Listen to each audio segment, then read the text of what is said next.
आज नाग पंचमी का त्यौहार है, तो सभी को हमारी तरफ से नाग पंचमी की ढेर सारी शुभकामनाएं।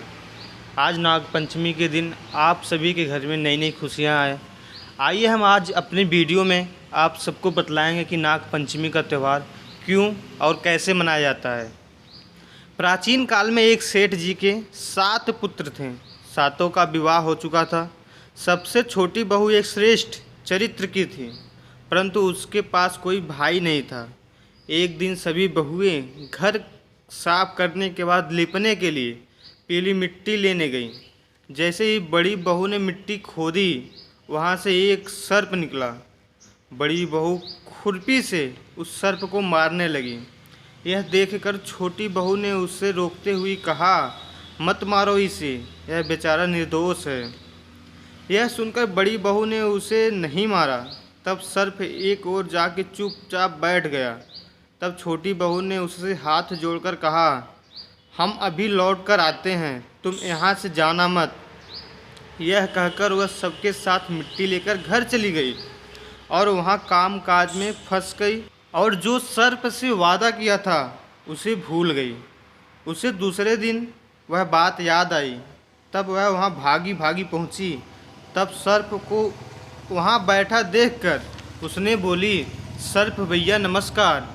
तब सर्प ने बोला, तुमने अगर मुझे भैया नहीं कहा होता तो मैं तुम्हें डस लिया होता।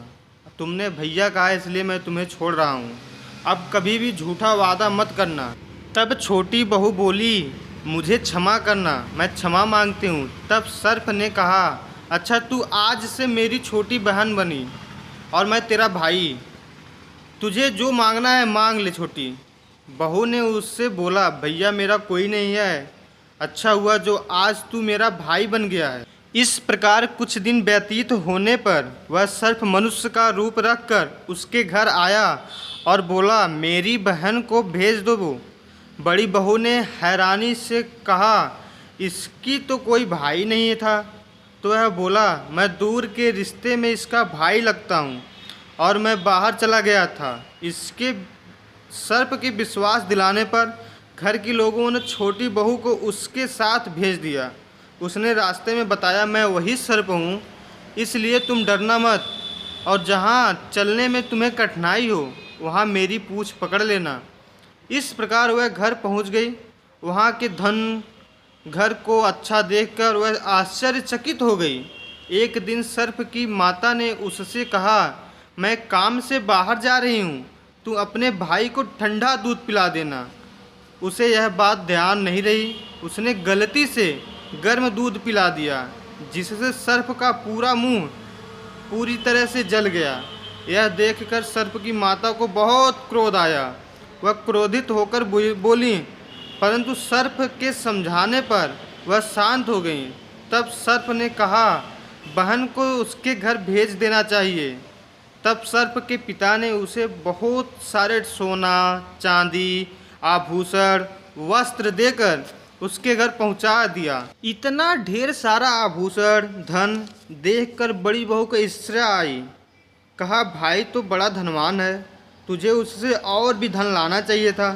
सर्प ने यह बात सुना तो सारी की सारी वस्तुएं सोने की लाकर दे दी। यह देखकर बड़ी बहू ने कहा, इन्हें सफाई करने के लिए झाड़ू भी सोने के होने चाहिए। तब सर्प ने झाड़ू भी सोने की लाकर दे दिया। सर्प ने छोटी बहू को हीरे और मड़ियों का एक सुंदर खूबसूरत आभूषण दिया।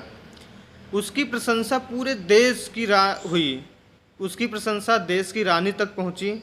तब रानी ने सुनी और राजा से बोली, सेठ की छोटी बहू का हार यहाँ आना चाहिए।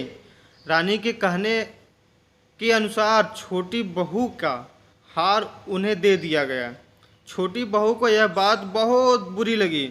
उसने अपने सर्प भाई को याद किया और यहाँ आने की प्रार्थना की।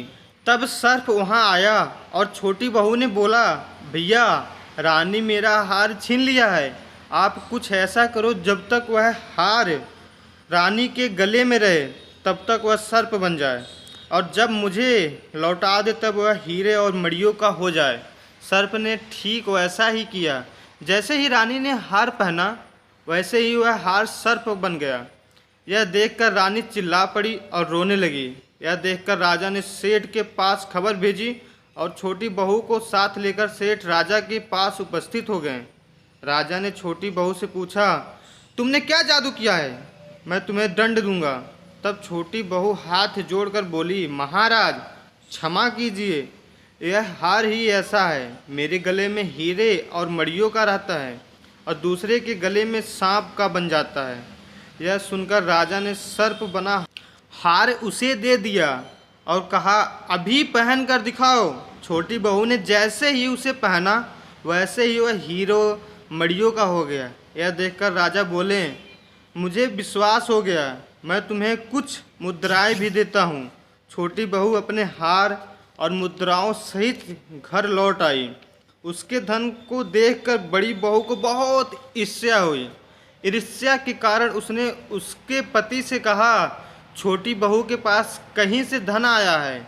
यह सुनकर उसके पति ने उसे बुलाकर कहा, ठीक ठीक बता, यह धन तुम्हें कौन देता है? तब छोटी बहू ने उसी समय सर्प को याद किया। तब सर्प ने वहां आकर कहा, यदि मेरी बहन के धर्म आचरण पर कोई संदेह प्रकट करेगा तो मैं उसे खा लूँगा। यह सुनकर छोटी बहू का पति बहुत प्रसन्न हुआ और उसने सर्प देवता का बड़ा सत्कार किया। दोस्तों, इसी कारण से इसी दिन से नागपंचमी का त्यौहार मनाया जाता है और स्त्रियां सर्प को भाई मानकर उसकी पूजा करती हैं।